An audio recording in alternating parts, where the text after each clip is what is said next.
isinitti himna. Oduun keenya jalqabaa waraanni kaabaa akkuma itti fufetti jira. Isa kana jalatti Maqalee keessatti dhukaasa guddaatu jira. Waa'ee isaas isinitti himna. Xiyyarri tokko Maqaleetti rukutame yookiin lafa dha'ee jedhama. Abbo Sibaat qabameen oduu har'aati. Waraanni Eritiriyaa sochii dhorkameen oduu har'aati. Isaayyaas konfedereeshinii nuuf wayya jedhee mari'achaa jiraanis oduu har'aati. Barattoonni Addigiraat konkolaataa nuuf ramadame jedhanii konkolaataan suni nuun geenye jedhanii jiru. Isaas isinitti himna. Oolmaa Oromiyaa jalatti immoo bunni kuntaalli 800 ol badee Beenishaangul keessa waraana hamaatu geggeeffamaa jira. Miidiyaan Amaaraa Humaraatti fi poolisii federaalaa wajjin ayyaana kabajachuun ergaa biraa qaba jedhanii jiru. Mirgi namaa Itoophiyaa dhaabbanni mirga namaa Itoophiyaa Wallagga keessatti mirgi namaa dhiitame jechaa jira. Waa'ee isaas isinitti himna. Ofiikooni filannoon dura hidhamtoonni hiikaman jedhee ibsa baasee jira. Waa'ee isaas isinitti himna. Sadaffaa irratti gamtaan Afrikaa damee investimentii fi daldalaa Gaanatti jijjiiree jira. FIFA Afrikaanii Kigaalitti jijjiirameera. Maalirraa ka'eeti kanas isinitti himna. Suudaanii fi Itoophiyaan wal waraanaa jiru. Waa'ee kanas isinitti himna. Suudaaniin hooggantoota olaanaa gara Eertiraatti ergitee jirti. Suudaanii hoogganaa olaanaan tokko hidhi Abbayaa bishaan kana jalaa hir'isee jira jetteerti. Waa'ee kana hundumaayyuu isinitti himna. Hanga dhuma sagantaa keenyatti akka nu wajjiniin turtan isin affeera. Amma gara oduu jalqabaatti deemna. Oduun keenya jalqabaa waraanni kaabaa akkuma itti fufetti jira. Maqalee keessa dhukaasa guddaatu jira. Dhukaasni kuni naannoo Adi Haawusii iddoo jedhamu bakka Maqalee Yuunivarsiitii itti argamudha. Naannoo sanitti jiraattota aangoowwan mootummaa gurguddaa qabanii durii sadarkaa federaalatti akkasumas sadarkaa naannootti warra aangoo qabaniitu naannoo sana jiraata. Egaa har'a dhukaasni hamaan naannoo sanaa dhaga'amaa ture jedhanii jiru. Dhukaasni kun kan dhaga'ame maalirraa akka ta'e hin beekamne. Gara tokkoon namoonni akka dubbatanitti Sibaat Naggaa qabamuu isaatiin gammachuurraa kan ka'e dhukaasaa jiru jedhanii dubbachaa jiru jedhanii jiru. Haa ta'u malee gama biraatiin namoonni akka dubbatanitti kana ta'uu dhiisuu danda'a. Waraanni kaleessallee walitti dhukaasee waan tureefi har'allee walitti dhukaasuu danda'a jedhanii jiru. Kanaafi gama lamaaniiniyyuu oduun jiru. Egaa kana jennee dubbachuun nama rakkisaa. Garagaraan hundumtuyyuu kan itti fakkaate dubbachaa jira. Garuu waraannichi akka deema dhukaasni akka deemaa jirudha kan nageenye. Gama biraatiin xiyyaarri tokko Maqaleetti rukutamee jedhu gara tokkoon rukutamee jedhu gara tokkoon immoo rakkoo teeknikaatirra haa ta'u maali akka ta'e hin beekamu. Garuu gara tokkooni lafa dha'ee jedhutti rakkoo teeknikaatirraa kan ka'e lafa dha'ee jedhu hundumaafiyyuu maalirraa akka ta'e haga amma hin beekamne. Xiyyarri kuni yookiin Antonoovii ta'uu danda'a yookiin helikooftara ta'uu danda'a jedhanii jiru. Jeetti akka hin ta'in mirkaneeffannee jirra jedhu. Warri tokko tokko akka jedhanitti egaa akka dubbatamutti oduudha. Akka dubbatamutti xiyyarri kuni xiyyara nama fe'ee deemudha. Namoota achi keessa jiran keessaa aangawoonni reefuu muudaman Maqaleetti reefuu muudaman Tigraayitti reefuu muudaman iyyuu keessa jiru. Isatu lafa dhahee caccabee kan jedhan jiru. Garuu haga ammaa biyyattii irraayis yookiin daandii qilleensa Itoophiyaa irraa wanti kenname hin jiru. Biyyattiinis wanta amante hin jiru.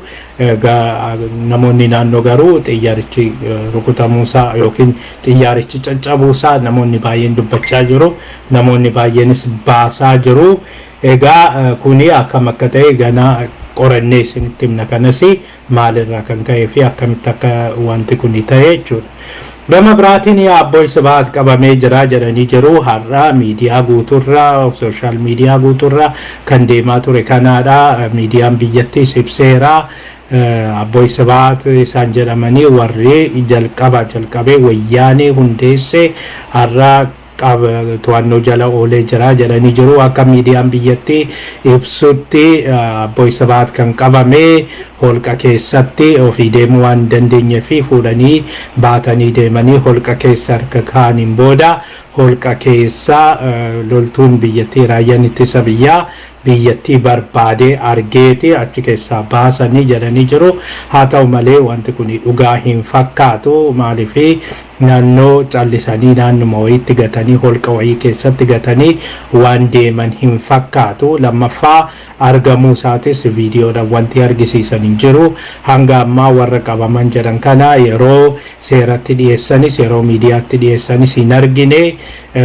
Kana wajjiniin egaa har'as hoogganaan miidiyaa hoogganaan Tigraay miidiyaa haawusii obbo Alulaa Salamoon akka nutti himetti kun soba. Hunduma caalaa amma rukutamaa waan jiranii fi iddoo baay'eetti miidhaa guddaan waan irra gahaa jiruu fi isarraa kan ka'e kunooti injifannoo argachaa jira. Injifannoo guddaarra jira biyyattiin loltuun biyyattii amma seera kabachiisaa jira. Warra akkuma jedhameeyyuu warra yakkamtoota kana seeratti dhiyeessuudhaaf hojjechaa jira jechuudha fi wanta godheedha malee kun duula miidiyaati malee duula propagandati malee dhugaa miti jedhee jira. Egaa kamtu dhugaa akka ta'e bullee ilaalla. Yoo warri bilchiginnaatis akkuma qabne jedhanii seeratti dhiyeessanii miidiyaan dhiyeessanii isaanuu amannaa. Yoo hin dhiyeessine ta'e immoo warra Tigraay amannaa. Hundumaaf iyyuu uummanni keenya gama lamaaniin iyyuu beeku waan qabuu fi sinii dhiyeessinee jirra. Otoo jennu Sibaati warra himatame keessa hin jiru. Sibaati wayyaanee keessaa erga bahee ture jira jechuun gorsaa isaaniiti. Akkuma abbaa wayyaaneetti kan inni ilaalamu. Wanti inni jedhee takka lafan buutu. Haa ta'u malee akka seeratti miseensa wayyaanis miti. Miseensa wayyaanee keessaa erga bahee ture jira. Warra barbaadamu jedhamu keessas hin jiru. Lammaffaa akka qulqulleeffannetti Seekuu Turees even nama Tigraay miti. Seekuu Turee jechuun Amaara. Garuu warra isaanii wajjiniin waan hojjetuuf qofa akkasitti lakkaa'amee lammaffaa warra hin barbaadamu jedhamu keessas hin jiru. Innis namoonni baay'een egaa akka haala saniin namoonni hin barbaadamu jedhamanillee akka hin barbaadamu jedhamee seerri yookiin mana murtiitirraa waraantiin irratti hin bahin akka qabamaa jiranidha kan himamaa jiru. Egaa kana wajjiniin oduun isinitti himnu waraanni Eritiriyaa sochii dhorkamee jira jedhamee jira. Kana gaazexeessonni garaagaraallee ifa baasanii jiru. Gaazexeessonni garaagaraa akka ifa baasanitti sochiin waraanni Eritiriyaa karaa Tigraayitti gara Eritiriyaatti deebi'aa ture. Hunduma caala immoo waraanni Eritiriyaa waan garaagaraa fudhatee Tigraay keessaa saamee gara heektaraatti dabarsaa ture. Amma karaan itti cufamee jira. Ammaan achi wanti tokko gara heektaraatti kan darbu hin jiru. Isa sana guutumaan guututti dhaabanii jiru. Warri Tigraay guutumaan guututti dhaabanii jiru. Reeshina argachuu hin danda'u. Waan barbaadu hundumaayyuu argachuu hin danda'u. Waraana kana gadhiisisuudhaa fi waraanni kun bakka itti marfamee jiru kana gadhiisisuudhaa fi waraanni biyyattiitii fi waraanni Tigraay wal waraanaa jiru jedhamee jira. Baay'ee wal hadhaa jiru jedhamee jira. Garuu kana haga ammaatti gargaarsi argame yookiin injifannoon argame tokkoyyuu hin jiru. Gara lamaaniin iyyuu hedduu wal miidhaa jiru jedhamee jira. Haala kanaan egaa Isaayyaas cinqamee jira jedhama. Tokko loltuusaa dhabee Tigraay keessa galchee loltuu sana akka jiranitti dhabuun mataa isaatiin kufaatii guddaadha Isaayyaasii fi lammaffaa wanti kun Eritiriyaa keessatti dhagahamee jennaani jeequmsa uumuu danda'a. Lammaffaa uummannis narratti kaa jedhee sodaataa akka jirudha kan dhagahame. Kanarraa kan ka'e egaa sodaa guddaan akka jirudha kan Eritiriyaa keessa sodaa guddaan akka uumameedha kan dubbatamaa jiru. kana wajjiniin Isaayyaas konfedereeshinii nuuf wayyaa jedhee warra ittaanutti yookiin warra isatti dhiyaatanitti mari'achaa akka jirudha kan nagahame. Kana duras maddiin keenya keessattuyyuu warri gurguddaan karaa diplomaatii walitti dhufeenya qabanii ifa baasaa turanii nutti himaa turanii akka kanaatitti durumaayyuu yaadamee jira. Itoophiyaa, Eritiriyaa fi Jibuutii konfedereeshiniidhaan tokko gochuu kan jedhu yaadni jira ture. Yaada kana Isaayyaas namoota ittaanutti namoota itti dhiyaatanitti nuti ikonomiin keenya baay'ee xinnaadha, ikonomii hin qabnu, Eritiriyaan iyyeettidha, homaa hin qabnu, duraanii akka waan hundumaa dandeenyu waan qabnu kana buufata keenyallee Itoophiyaatti kireeffannee jiraachuu dandeenya jenneeti of tuullee yeroo sana adda baane. Yeroo sanitti karaa diinagdeetiin agarsiin rakkanne jennee hin yaadne. Booddarra garuu erga adda baaneen booda Itoophiyaadhaan wallollee, erga Itoophiyaadhaan wallolleen booda hagam akka rakkanne nutu beeka, hagam akka miidhamne nutu beeka. Kanaaf nuti amma diinagdeen keenya baay'ee xinnaadha. Diinagdee kanaanii eessayyuu gahuu hin dandeenyu. Sanarraan immoo lafa bishaanii yookiin koostii kan jedhamu kana galaana diimaarraa immoo dheeraa qabna. Galaana diimaa kanarratti immoo biyyoota baay'ee fi qaama garagaraatu socho'a. Kanaaf isa to'achuu hin dandeenye. Kana to'achuu waan hin dandeenye fi Itoophiyaan immoo nama baay'ee waan qabduu fi lammaffaa diinagdeen Itoophiyaas nurra fooyyee waan qabuu fi kanaaf Itoophiyaatti waliigallee isaanis bishaan kana fayyadamanii nutis diinagdee isaanii haa fayyadamnu jedhee mari'achaa jira jedhan isaan wajjiniin. Haala kanaan egaa Abiyyis kanan gammachuu qabaa jedhanii Abiyyi hunduma caala kan inni jaalatamuu barbaadu biyyattii biratti. Hunduma caala durii Haayila Sillaaseen waraana jalqabee Dargiin waraana sana itti fufee amma wayyaaniin Eertiraa ergaa Eertiraan bilisa baateen booda biyyattiin karaa bishaanii yookiin daangaa bishaanii dhabdee isa sana daangaa bishaanii deebiseera. Itoophiyaan kunoo konfedereeshiniinis ta'u Eritiriyaa diddee cittee deebisee biyyattiin karaa alatti baatuun karaa bishaanii argattee jirti. Kanaaf ani mootii guddaadha, ani mootii addaati jedhee dubbachuu barbaade, dhiyeessuu barbaadaa jedhanii haala kanaan egaa impeera projektii impeeraa kufe sana deebisee ijaaruudhaan achi wanta kana formaata akka argatu gochuutti deemaa jira jedhanii. Haa ta'u malee kuni waan hin milkoofne jedhaniiti namoonni baay'een kan dubbatanii. Gama tokkoon Eritiriyaan mataa isheetiin kana tole jettee hin fudhattu jedhanii. Lammaffaa haala amma jiru kanaanii miti Eritiriyaan walitti makamuun Tigraayiyyuu hambifachuun waan hin dandeenyedha. Tigraayiyyuu hafuun ishee waaqatu beeka. Tigraay hafuu qofa otoo hin ta'in amma sochiin Suudaanii kuni biyyattii guutumaan guututti bittinneessuu danda'a. Warri naannoo Amaaraa keessa sochiin amma jiru kunis Tigraay kan biyyattiitti deebisuu fi akka Abiyyee fi Isaayyaas hawwan sana ummata baha Afrikaa walitti qabu walitti fiduu otoo hin ta'in ummatuma Itoophiyaayyuu gargar kan bittinneessudha. Naannoleen dorgommii addaa keessa galanii jiru. Naannoleen meeshaa waraanaa garagaraa qabachaa jiru. Poolisii guyyaa guyyaan ji'a eebbisiisaa jiru. Kun hundi sochii isaan yookiin qophii waraana waliiti qopheessaa jiranidha. Kanaaf hawwiin Isaayyaas fi hawwiin Abiyyi waan qilleensa irratti hafuudha, waan qilleensa irra jirudha malee qabatamaanii wanti lafa jiru kana kan argisiisuu miti jedhanii jiru. Egaa kanumaan waa'ee oduu kaabaa kan otoo keessaan bahini barattoonni Addigiraat konkolaataa dhabnee jedhanii jiru. Mootummaan kana dura Addigiraat ammaanichi tajaajila kennuu hin danda'u bara kanaafiyyuu iddoo biraatti deemaa socho'aa jedhanii jira. Iddoo biraatti baradhaa jedhanii iddoo biraatti ramadamanii jiru. Kanaaf immoo ani konkolaataa isinii ramada jedhee mootummaan waadaa galee jira. amma garuu mootummaan waadaa gale kana nuun guunne kanarraa kan ka'e rakkannee jirraa jedhanii dubbachaa jiru. Namoonni tokko tokko qarshii 850 kaffallee erga achi deemneen booda waan kuni nutti himamuuni baay'ee nu gaddisiisa jedhanii namoonni naannoo Amaaraa jiran immoo konkolaataa kireeffatanii 1,000 2,000 konkolaataa kireeffatanii garasitti akka deemanii achiin booda deebi'aa akka jedhamanidha kan dubbatanii. Walumaa galatti sochiin Tigraay keessa jiru egaa waan baay'ee nama yaachisuudha. Akka har'a dhageenyetti Tigraay keessaa ummanni parsantii 70 gargaarsa barbaada.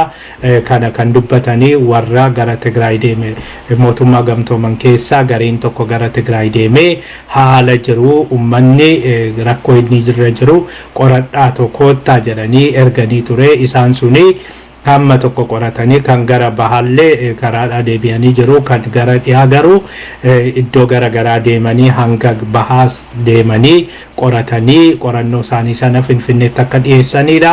Haala kanaan egaa akka isaan dubbatanitti uummata Tigraay keessaa parsantiin 70 gargaarsa barbaada. Kana jechuun uummata miliyoona 4 olitu gargaarsa barbaada. Parsantiin 30 kan ta'u immoo baqatee jira. Kana jechuun guutumaan guututti ummanni naannoo sana amma rakkoo hamaa keessa akka jiruu fi gargaarsa akka barbaadudha.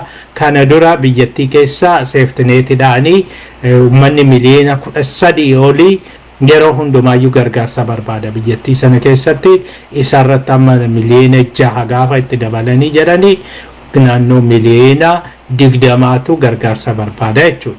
Kuni harkaan kan uumamedha. Jechuun waraana kanatu uume malee silaa rakkoon kun gahuu hin danda'u. Haala kanaan amma rakkoo kana immoo baay'ee kan ammeesse tokko biyyoonni garagaraa rakkoo garagaraatiin qabamanii jiru. Koovidiin jira. Koovidiin diinagdee biyyoota hedduu laamshessee jira. Sanaan ala wanti barbaadame dafee gahaa hin jiru. Wanti gargaarsan kennamuuf illee transportation isaa baay'ee hir'ata. Kanaaf namoonni baay'een humanitarian crisis kan jedhamu yookiin rakkoon namummaa kun balaan namummaa namni hedduun dhuminaa kan jedhu sodaatu jira. Yoo xinnaatee humanitarian crisis kun uumamee jennaan biyyattii keessatti yeroo lammaffaatiif jechuudha 1984 asii rakkoo hamaa fi balaa hamaa ta'uu danda'a jedhamee yaadama. Kan bara sanillee egaa waraannis jiraatu hunda caala yeroo Haayile Sillaasees yeroo Dargis dhoksuu isaaniiti beelli jira. Beela sana dhoksuuf yaaluu isaaniitu kana fidee kan ammaa kana immoo hunduma caala namatu uume balaa waraanaa kanaan. Waraanni kun yoo hafu jedhamu Abiyyi lakkii jedhee waraana kanatti galuu yaaluun isaati kan rakkoo kana fidee. Waraana kana wal qabatee akka isaan yaadanitti yeroo baay'ee yeroo akka jedhamutti Isaayyaas wajjiniin yeroo 20 ol wal arganii dhimma kana irratti mari'atan jedhameera. Waraana kana baay'ee qophaa'aa jiran jedhamee jira. Isaayyaasii saawwaa deemee loltuu Eritiriyaa doowwatee jira. Leenjii achirratti geggeeffamaa ture hunda doowwatee jira. Gama biraatiin Isaayyaasii gara Finfinnee dhufuudhaanii gara Bushooftuu deemuudhaanii keessattuuyyuu waraanni qilleensaa gara qilleensaatiin gargaarsi godhamu humni qilleensaa sun hagam akka qophii ta'ee daawwatee ture. Haala kanaan egaa lamaanuu itti qophaa'anii Isaayyaasis Abiyyis waan kana yeroo gabaabaa keessatti waan kana ji'a tokko yeroon guunne keessatti xumurree saniin booda nama barbaannu Tigraayitti muunnee achiin booda nageenya argannaa achiin booda biyyoota lama walitti makna jedhaniiti karoora qabu ture jedhanii. Haa ta'u malee kun akka isaan yaadanitti hin deemne. Warri Tigraay duraan dursee akka eeganii wal lolanii ture. Conventional waarii irra turanii conventional waarii kanaan milkaa'uu hin dandeenye warri Tigraay milkaa'uu dhaabne jedhanii immoo hin dhiisne hunduma caalaa conventional waarii irraa gara riphee lolaa beekan sanitti jijjiiramanii achiin booda magaalota gadhiisanii fi baadiyyaa isaa qabatanii achi baadiyyaa keessa sochii dhoorkanii jedhamee jira. Amma kanaan egaa istiraatejjiin isaanii akkasitti himaammanni isaanii akkasitti ba'ee haala saniin amma wanta isaan yaadanii kana jala hambisan yookiin fashaleessanii jiru. Gara oolmaa Oromiyaatti deemna. Oolmaa Oromiyaatiin inni jalqabaa bunni kuntaalli 800 ol hatamuu himamee jira. Egaa dhimmi hannaa kuni haaraa miti. Yeroo baay'ee konkolaataan hin hatamaa, qarshiin mootummaa hin hatamaa, wanti garaagaraa hin hatamaa, nama dhuunfarraas iddoo hundatti saamichi jira. Magaala gurguddaa keessatti saamichi jira. Haala kanaan ammas bunni kuntaala 800 kuni Finfinnee keessaa akkuma inspeectioniidha galeen inspected ta'ee bunni kuni dhufee jira jedhamee achiin booda boruu waan hundumaayyuu qulqulleessinee biyya alaatti ergama jedhee otoo eegamuu galgala halkan sanaa konkolaataanis bunni achumaan hatamee jedhamee jira. Haala kanaan bunni kuni eessa akka seene konkolaataan kunis eessa akka seene aga ammaa namni beeke hin jiru. Eenyu akka ta'es wanti himame hin jiru. Oduun keenya isatti aanee jiru Beenishaangul keessatti waraana hamaatu geggeeffamaa jira jedhanii jiru. Hidhattoonni Beenishaangul hanga taankii booji'uu ga'anii jiru jedhamee jira. Waraanni kuni iddoo kamitti akka geggeeffame hin himamne. Akkasumas biyyattii irraa miidhaa akkamii akka geessise hin himamne. Hunduma caala garuu Matakkal ergaa Abiyyi fudhateen booda warri Amaaraa duraanii namni tokko gaafa du'ee iyyanii nama 10 nama 100 nama 300 jedhanii amma dubbachuu dhiisanii jiru. Waraanni feeyyuu achitti geggeeffamu namni barbaade achitti du'u ammaan achi du'in dubbatani maaliif Matakkal harkaa baasanii jiru. Matakkal erga harkaa baasanii amma Abiyyi jala jira. Yeroo gabaabaa keessatti harka keenya gala. Abiyyi sossobanne Abiyyi goodide sodaachisne yoo tole sossobanne Matakkal numa deebifannaa. Akkuma warra kaan deebisannetti akkuma Walqaayitti Xagadee fi Raayyaa Humaraa hunduma isaanii deebisannetti Matakkalis hin deebisannaa. Ittaanee Darraas hin deebisannaa. Sanaan booda Shawaa guutuu fudhannaa kan jedhu yaadni isaanii. Egaa haala kanaanii suutuma sissiqaa jiru. Suutuma sissiqanii amma warra Tigraay irraa lafa saamanii jiru. Beenishaangul irraa fuudhanii Abiyyiif kennanii jiru. Abiyyi sossobanii harkatti gaafa galfataniin booda kan itti aanu hunduyyuu hin beeka. Kanaaf waraanni kun hamma fees geggeeffamu gabaasaa hin jiranii garuu waraanichi garmalee jabaatee akka deemaa jirudha. Haala kanaan Suudaaniinis gargaarsa kennuu hin ooltu warra Beenishaangul keessa socho'an kanaaf gara wayyaaniitiis gargaarsa argachuu hin oolanii walitti hidhannaa qabaachuu hin oolanii loojikaalis waanuma nama adeemsisuudha. Miti waliin akkasii waliin dhaabachuu Abiyyi mataa isaatiin Eritiriyaa irraa gargaarsa barbaadee biyya keessa galchee miti. Egaa kanaan gara oduu ittaanutti deemna. Oduun ittaanu miidiyaan Amaaraa Humaraatti fi Isaat poolisii federaalaa wajjin qabaa jedhanii jiru. Hunduma caalaa miidiyaan Amaaraa Humaraa deemee ayyaana qillee kabajachuun achirrattis Dammaqa Zawuduu dhiifama isa affeeranii haasawaa akka godhu godhanii jiru. Wanti suni ergaa guddaa qaba. Akka inni jedhettis duraan dursee Humaraanii Satiit Humaraanii akkasumas Daanshanii sanas Walqaayitti Xagadeen Raayyaan hundi isaayyuu kan Amaarati. Durii jalqabee Raayyanii Walloo jala jira. Walqaayitti Xagadee akkasumas Humaraa Satiit Humaraa hundi isaanii Gondar jala jiru jedhee jira. Kana egaa dubbii kana har'a otoo hin ta'in durii jalqabeeti kan isaan kaasaa turanii. Durii yeroo Adawaawiin tures dhimmi kuni riifereendamiidhaan haa xumuramu jedhamee ture. Riifereendamiin garuu godhamuu hin dandeenye yeroo sanitti. Riifereendamiin kan godhamuu dideef immoo warri achi qubatanii jiran warri haaraa achi qubatanii warra Tigraay warri dur bara 1983 dura turan immoo warra Amaaraa jedhamanidha. Kanaafi warri Amaaraa gama Bihaadeenini warra 83 dura warri jiranii referendamii kenna sagalee kennanii jennaani warri Hiwaat immoo warri Abbuut lakki yeroo kan sagalee kennuu qabu ummata ammaachi jiraatudha jedhanii sana irratti wal lolanii ture.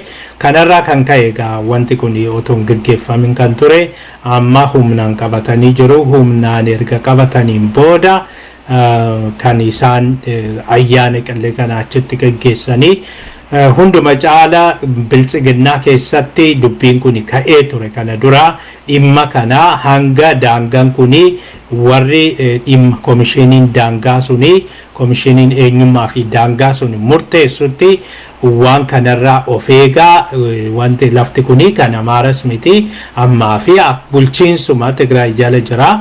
Achiin booda warri kun erga murteesseen booda hunduma caala referendamiin erga murtaa'een booda kan keenya jettu ammaa fi kan keessanii miti irraa ta'a jedhame walgahii biltsiginnaa keessatti ka'ee ture. Walgahii biltsiginnaa sana irratti waliigaltee ragamee waliigaltee sana fudhanne jedhaniiti kan isaan ba'anii gaafasanii. Haa ta'u malee waliigaltee sana dhiisanii waliigaltee sana dhiitanii waliigaltee sana diiganii Humaraa deemanii ayyaana kana qopheessuuni biltsiginnaadhani. Biltsiginnaa akka fuula keessa kabaluutti kan laalamu jedhamee jira. Egaa biltsiginnaadhanis haa ta'u hoogganaa biltsiginnaa Abiyyiin maal fiddaa kunoo goonee jirra maal fiddaa jechuudha jedhanii jiru. Gama biraatiin immoo poolisii federaalaa wajjiniin isaat kabajachuun isaat egaa walumaa galatti hin beektu kan eenyu akka ta'e.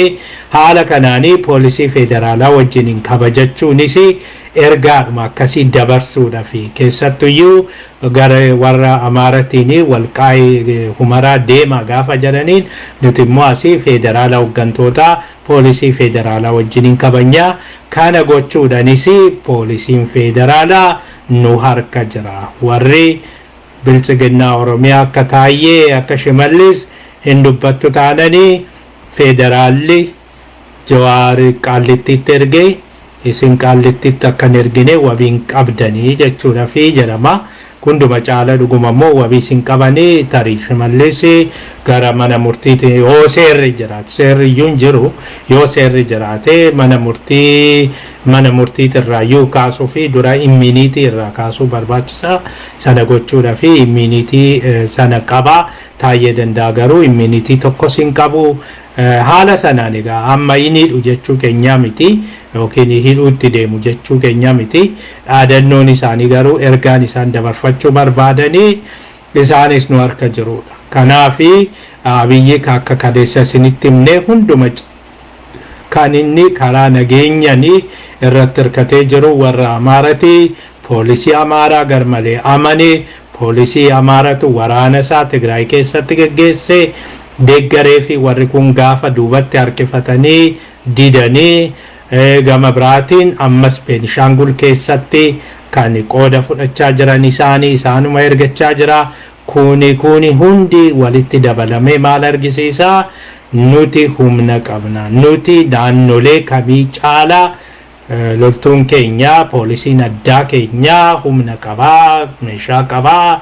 Wayyaanee hundumti sodaate saniyyuu mataa dha'ee jira barbadeessee jira mo'annee jira jedhu. Haala kanaan yoo diddan Finfinnee keessattis poolisii federaalaa isinitti erginee waan barbaanne gochuu dandeenya jedhanii jiru jedhama. Egaa akkasitti kan namoonni kan yaadanii akkasitti namoonni kan nu kaasanii.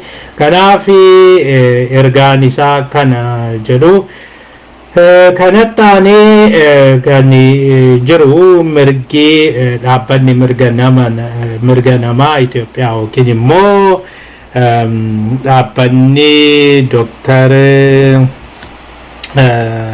Daani'el Baqqalaa amma ibsa baasee jira. Ibsa baase kanaani ibsa kana har'a reefu baasu isaati. Kana dura egaa ji'a sadii fi intarneetiin hin jiru naannoo Wallaggaa. Intarneetiin hin jiru wanti tokko hin jiru walumaa galatti homtuu hin jiru. Bilbilli gimbiidhaa gadi hin hojjetu, intarneetiin daataan keessattuyyuu gimbiidhaa gadi hin hojjetu. Walumaa galatti Wallaggaa dhihaa dukkana keessa jira jechuun ni danda'ama. Egaa kan hundi otoo jiru har'a kan intarneetiinis bade jechuu jalqabe. Intarneetiinis bade sadarraanii poolisiin naannoo sanaa dhiittaa mirga namaa hedduu gaggeessaa jira. Namoota baay'ee miidhaa jiru. Namoota baay'ee waan miidhaa jiranii fi namoonni kun federaalarraa jalqabee naannoorraa jalqabee hanga godinaatti seeratti haa dhiyaatanii jechuu jalqabanii jiru. Akka mirga namaatti nuti hin kabajna. Akka mirga namaatti dhaabni kamiyyuu dhaabbachuu qaba. Garuu mirga namaa kana namoonni baay'een akka dubbachaa jiranii dhimma Haacaaluu sanis kan kaasanii dubbatanii warri kun mirga namaa Oromootiif dhimmanii otoo hin ta'in biltsiginnaa Oromiyaa karaa ittiin rukutanii barbaadaa jiru. Karaa kanaanii dhaabbanni kunis waan biraa otoo hin ta'in filatee waan gabaasuuf iddoo tokko tokkotti naannoo Shaashamanneetti naannoo Shaashamannee kana durasi Nageellee Arsiitti akkuma isinitti himne warra du'e dhiiseti Oromoo du'an dhiiseti Amaara du'an gabaasuudhaani achiin booda warri Oromiyaa akkas godhanii loltuun akkas godhee hooggantoonni siyaasaa dhimma kana silaa dhaabsisuu otoo danda'aniyyuu waan barbaachisu hin goone jechuudhaan himachaa ture. Kun hundi kan argisiisu warra kana karaa ittiin rukutan karaa mirga namaatiinis haa ta'u karaa kamiiniyyuu miila jalaa dhaanii of harkatti galchuu, nama isaan hin ajajamne, nama isaan fuuldura dhaabatu, nama xinnumallee ol jedhee isaan laalu karaa ittiin rukutanidha malee kuni dhugaa jiru miti jedhanii jiru. Garuu dhugaa jiruun dhuguma manni Wallaggaa baay'ee miidhamaa jira. Rakkoo guddaan irra gahaa jira. Kana har'a otoo hin ta'in durii jalqabee gabaasuu qaba. Lammaffaa Beenishaangul keessatti Amaara qofaa miti kan miidhame, Oromoo miidhame, Shinaashan miidhame, Gumuuz mataa isaaniitiin miidhamanii jiru. Asitti mirgi namaa Amaarri waan miidhameef kan boo'u Gumuuz gaafa du'ee tole kan jedhu miti. Hunduma caalammoo akka mirga namaatti kan isaan balaaleffachuu qaban jechoota naannoo Amaararraa dhufan kan hunduma caalaa nama nyaatu nutu aadaa hojiin qabanii nutu isaanii ammayyoomsee jechoota akkasii kana silaa dhaabsisuu qabaa ture. Jechoota akkasii kana jecha ciccimaa jecha jabaataadhaan jecha akkasii kun sirrii miti jedhee akeekkachiisuu qabaa ture. Garuu eenyu akeekkachiisa eenyurraa maal eeguu kan jedhu gaaffiidha. Kanumaan egaa gara oduu ittaanutti deemna. Oduun ittaanu ofiisiin filannoon duraa hidhamtoonni akka hiikaman ammas gaafatee jira. Amma filannoodha jedhanii boordiin filannoo yeroo filannoo baasee jira. Haala sanaan egaa filannoon yeroon itti geggeeffamu jedhanii wanti isaan baasan, wanti isaan iskeejula isaan baasan jiru, sagantaan isaan baasan jiru. Sagantaan kuni akka jedhutti sagantaan kuni hanga amma ji'a kana 16 jalqabee hanga ji'a dhufu 16tti hanga wanti geggeeffamu boordiin filannoo iddoo biiroo filannoo maalii hin banaa jedhee jira. Achiin booda sana guyyaa sani jalqabee aguraan ala 16 jalqabee kan geggeeffamu warri dorgomanii namoota dorgomanii fi hin dhiyeeffatu. Akkasumas jidduu sanatti mallattoo filannoo hin dhiyeessu. Waan akkasii kana dubbachaa jira. Garuu wanti kun hundumtuyyuu waan ta'u hin fakkaatu. Filannoon kun yeroo jedhamettis waan geggeeffamu hin fakkaatu. Hunduma caala filannoon kun yeroo geggeeffametti kan hin taane fi lammaffaa immoo yooma filannoon geggeeffame filannoo hanqoo kan inni ta'u filannoo eenyuyyuu hin fudhanne garuu filannoo baay'ee rakkoo guddaa dhalu. Rakkoo guddaa baatee as deemu kan inni ta'u waan hidhamtoonni siyaasaa mana hidhaa jiranii fi hidhamtoota siyaasaa kana mana hidhaa keessa kaa'anii kophaa koonan dorgoma jechuun waan fudhatama hin qabnedha. Oromiyaa keessattuyyuu dhaabbileen gurguddoon akka ABO fi OFICO filannoo kanarratti dhiyaannu jechaa jiru. Kun immoo rakkoo guddaa uumuu danda'a jedhaniiti kan dubbachaa jiranii. Haala kanaan egaa wanti kun eessayyuu akka hin geenye kan dubbatamu. Gara oduu keenya sadaffaatti deemnaa. Oduun keenya sadaffaan gamtaan Afrikaa damee investimentii fi daldalaa Gaanatti jijjiiree jira. Sababni inni jijjiireef haga ammaa hin ibsamne, haa ta'u malee akka namoonni baay'een tilmaamanii fi xiinxalanitti Abiyyi kabaja dhabee jira, biyyattiinis kabaja dhabdeerti.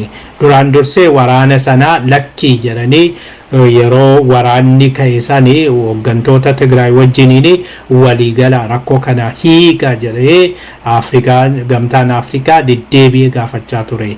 Lammaffaa mootummaan gamtoomanis lakkii jedhee gaafachaa ture. Sanaan ala loltuun Eritiriyaa tokkoyyuu hin galle jechuudhani siin kakadhaa waadan sii gala jedhee Abiyyi Antonio Guterresitti dubbatee ture. Haa ta'u malee amma kun ifa ta'ee jira. Hoogganaan waraanaas mataa isaatiin dubbatee jira. Loltuun Eritiriyaa biyyattii keessa jiraachuu, hundumtuyyuu loltuun Eritiriyaa biyyattii keessa jiraachuu hin beeku. Isaayyaasis sagal kan Finfinneetti deddeebi'ee buufata xiyyaaraa Bishooftuu yookiin humna qilleensaa Bishooftuu kan inni doowwatuu fi doowwannaadhumaa fi bashannanaa fi miti. Abiyyi gara Saawwaa deemee loltuu Eritiriyaa kan doowwatee jajjabeessaa turee fi bashannanaa fi miti. Kanaaf kun beekamaadha, waan beekamaa ta'ee fi kana dhoksuun maaliif barbaachisee jedhanii mufaatii qabu jedhanii sanarraan jaarsummaa isaanii fudhachuu diduun mufaatii guddaa ta'e jedhanii sanaan ala amma baha Afrikaa warra kutuudhaaf deemaa jira. Suudaaniin Itoophiyaa wajjin warra kutaa jirti. Suudaaniin Eritiriyaa sodaachisaa jirti. Sanarraan Itoophiyaa keessatti waraanatu geggeeffamaa jira. Sanarraan Somaalee keessatti Somaaleen Eritiriyaa wajjin taate Somaaleen kibbaa Somaalee kaabaa weeraruudhaaf barbaadaa jirti. Somaaleen Keeniyaa wajjin walitti bu'uudhaaf qophii irra jirti. Kun hundi kana hunda kan marqee Abiy Ahmed kanarraa kan ka'e jedhu kanarraa kan ka'e Itoophiyaa keessa turuun barbaachisaa miti. Itoophiyaan diinagdeen ishees gadi bu'aa jira. Garuma hundumaaniyyuu intarneetii yeroo barbaadanitti cufuu keessattuu yoo amma karaa daldalaan walitti dhufna jedhan kana amma dheengadduma kan eebbisiisan kanaa fi daldala firii yookiin bilisa karaa ta'een karaa ifa ta'een karaa bilisa ta'een walitti daldala jedhanii biyyoonni garaagaraa biyyoonni Afrikaa biyyoonni baha Afrikaa jiran dhiyaa Afrikaa jiran hundumtuyyuu daangaa waan jedhamu kana dhiisanii daangaa kanaan ala wantoonni garaagaraa akka biyya keessa deemuu fi akka biyyaa bahu gochuudha fi yaanni kan ture sana wajjiniinis egaa kun kana hunda kan baay'ee sila sirritti tolchuu wanta kana sirritti akka saffisaan deemu kan godhu intarneetii ture. Intarneetii gaarii qabaachuutu sanaaf fayyadaa ture. Haa ta'u malee amma mootummaan intarneetii kanas haala barbaadameen infraastrakcharii isaa sirreessaa hin jiru. Sanarraan yeroo barbaadetti kutaa, yeroo barbaadetti cufaa, yeroo barbaadetti nama barbaaderraa kutaa. Fakkeenyaaf Wallagga keessaa gammaa hin hojjetu, Tigraay keessaa gammaa hin hojjetu. Kanarraa kan ka'e mufaatii guddaa qabu jedhanii kanaaf isaanis gara Gaanatti galanii fiifan ammas fiifan Finfinneerraa ka'ee gara Kigaalitti deemee jira.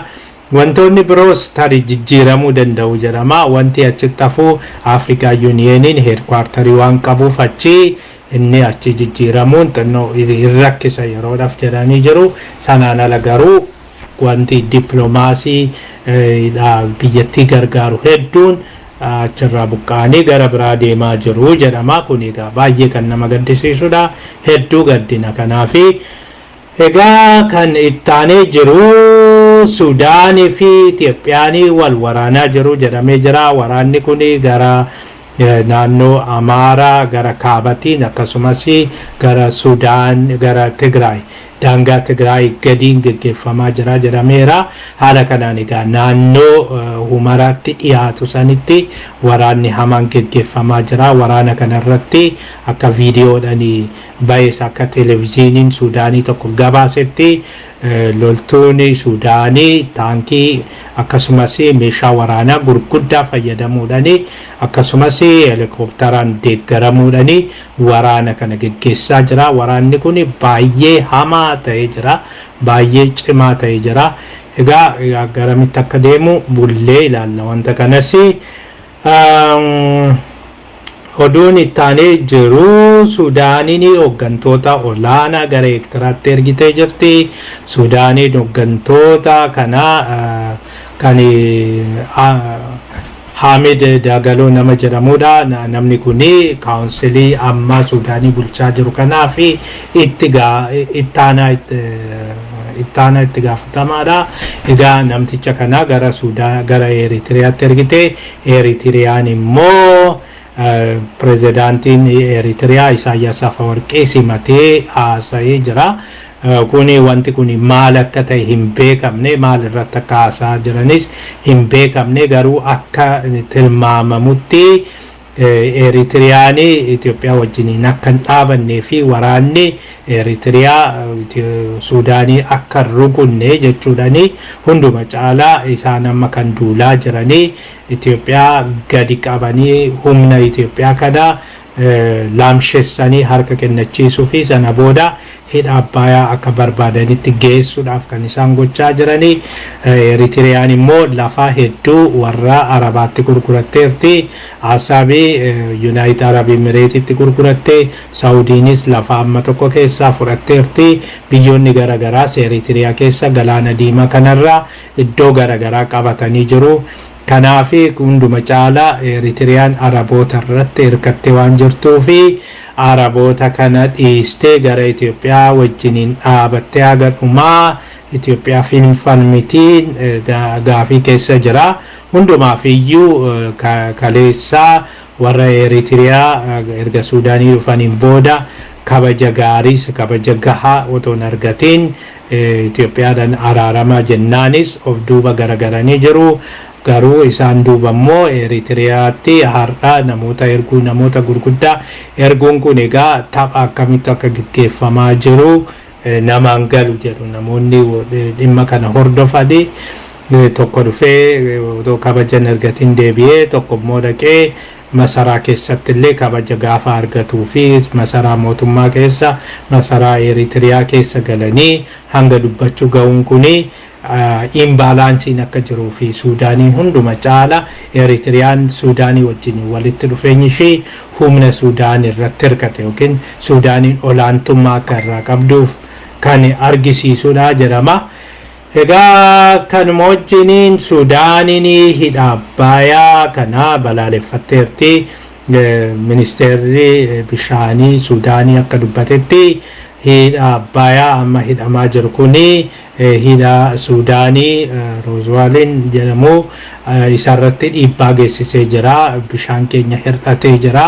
Itoophiyaan otoo nun eeyyamsiisin otoo nun waliin galini laga sana hiitee achiin booda bishaan hedduun nurraa hir'atee jira. Kanaafiyyuu amma jedha akka namni kun jedhutti yeroo dheeraadhaa fi waliigalla jennee mariin hin godhama jennee turre. Haa ta'u malee mariin kun otoo hin godhamin hafee jira. Hanga amma marii otoo jennu marii dhuma hin qabne gochaarra.